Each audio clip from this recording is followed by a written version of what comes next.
Hello everybody, my name is Mindy Gower and this is my Module 8 of EDL 851, Supervision and Evaluation of School Personnel.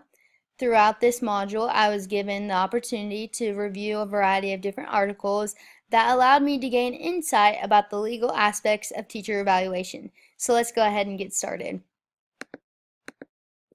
First, I wanted to define teacher evaluation process. Throughout the articles provided, the process of teacher evaluation was defined as the formal process or method that a school uses to review and rate teachers' performance and effectiveness in the classroom. The findings and data from these evaluations are used to provide feedback to the teachers and to guide their professional development as well. The first article that I had the opportunity to read was Teacher Evaluation Heads to the Courts. The first article, Teacher Evaluation Heads to the Courts, highlighted a variety of cases that actually resulted in lawsuits. These cases involved the challenging of teacher evaluation systems and tenure. The lawsuits that were provided actually had a few similarities and also a few differences. Some challenged the system and how it was put into place, while others just challenged the tenure process. Out of the 14 cases that were outlined in this article, 9 were in progress and 5 were completed. Just to continue this, the information that was provided in this article, I wanted to outline a few of the court cases that were provided. In Florida, lawsuits are arising regarding the key components. Teachers do not believe that they should be evaluated based on student test scores even when they do not teach the students. So this kind of broken apart, they do not believe that they should be evaluated when they don't teach students like in music, things like that. But on the other hand, in Louisiana, lawsuits are arising challenging how the system was actually put into place. Throughout the article, Teacher Evaluation and Issue Overview, I gathered information on why teacher evaluations have undergone such significant changes. It was kind of crazy to read about why this actually happened, but I do understand why it has now. As outlined on this Google slide, you can see that at least 4 major factors were influences in the change. These 4 factors are new research on teacher quality, interest in boosting teacher effectiveness, revamping state laws on evaluation, and political pressure to dismiss poorly performing teachers. With the new evaluation system in place, there are many new frequent evaluations. There's teacher compensation for doing well on the evaluations, and then there's also teacher promotions and dismissals. Obviously, if you are doing good, you might get a promotion, but if you are performing poorly, then you might get dismissed. This is definitely what led to many of the court cases that were just talked about in the previous slides. Out of the 4 articles, this is definitely one of my favorites. Teacher Evaluation, a resource guide for NEA leaders and staff, provided me with insight about different principles and different standards that teachers should follow. So throughout this article, multitudes of information was shared, but a few things certainly stuck with me, such as these 6 key principles that must serve as the foundation for developing or reforming any teacher assessment and evaluation system. These 6 key principles are outlined on this slide, but I will go ahead and read them for you. They are collaboration, multiple ratings, and clear teaching standards. Evaluation systems must be integrated, validated evaluation measures, teachers' input, assessment plus evaluation systems plus teacher association. I kind of just went ahead and broke these 6 key principles apart, but in this resource guide, it went ahead and broke them down and explained what each one meant. And so that's going to be a very great resource for me to use as I grow into becoming a school leader. Another thing that stuck with me throughout this resource guide are the 10 Model Core teaching standards.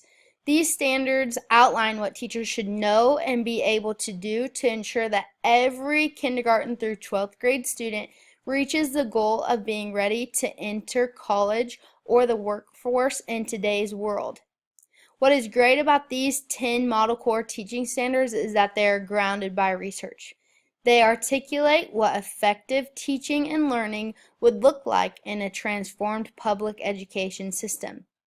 These 10 Model Core teaching standards are learner development, learner differences, learning outcomes, content knowledge, application of content, assessment, planning for instruction, instructional strategies, professional learning and ethical practice, and leadership and collaboration. Just like the following slide, these standards are actually broken down in the resource guide as well, and they are explained in that resource guide.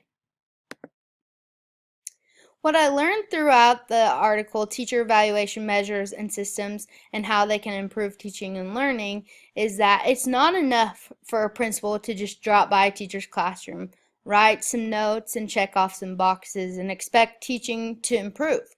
That's just not enough. What's also not enough is that a one-size-fit-all professional development offerings likely to improve teaching and learning is not going to help. Using test scores as a primary measure of teacher effectiveness is unlikely to result in better teaching and improved student learning. That is why a comprehensive teacher evaluation system should be used.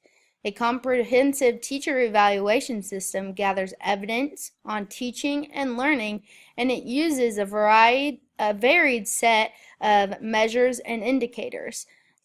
Another thing that stuck with me throughout this article is that the fundamental goal of teacher evaluation should be to improve teaching and learning, and that is why they believe that a comprehensive teacher evaluation system should be used.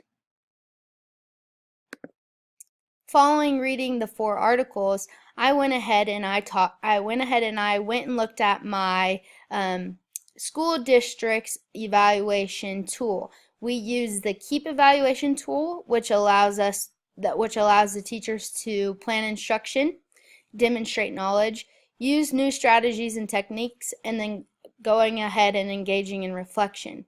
This Keep Evaluation tool is broken down into a variety of categories that allows us to do that, as well as goal set with our administrators. Conferences happen before and after the lesson is taught with the Keep Evaluation tool. Continuing this, I went ahead and I broke apart the Keep Evaluation tool. If teachers are in their first 2 years of teaching, then they are evaluated once each semester, and that needs to be completed by the 60th day of the semester. If teachers are in their 3rd or 4th year, they are evaluated once per year. If teachers are in their 5th year and beyond, they are evaluated at least one time every 3 years, and so on. What can a teacher do if they feel like their evaluation is inaccurate? Well, if you're a teacher in the USD 489 school district, you can talk to the principal at the post-conference.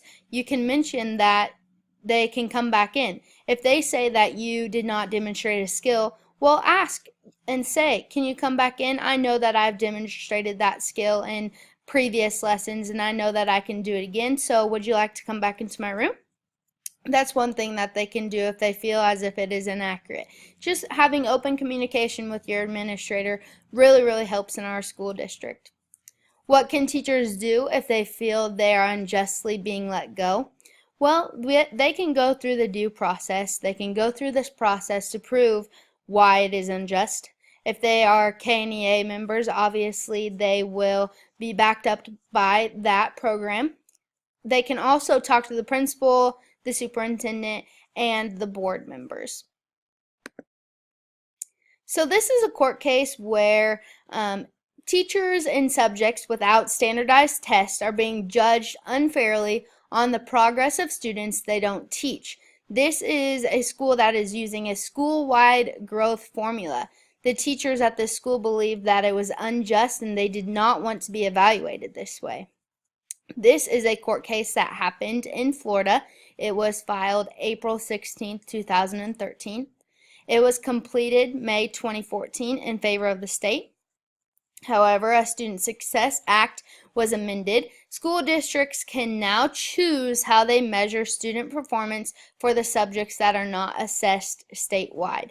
I also went ahead and I researched this court case, and I included a link to that court case as well because it went into detail about what actually happened with this court case, and it was very interesting to read. Going on to my reflection of how I'm going to be as a school leader. Open communication is going to be the key. If I want to talk to my teachers, then I'm going to go ahead and talk to my teachers. I don't want something to be left unsaid. I'm going to document everything from data to notes, because if a lawsuit were to arise, I want to be able to have all my ducks in a row. I'm going to be aware and stay up to date with current and new state laws and policies.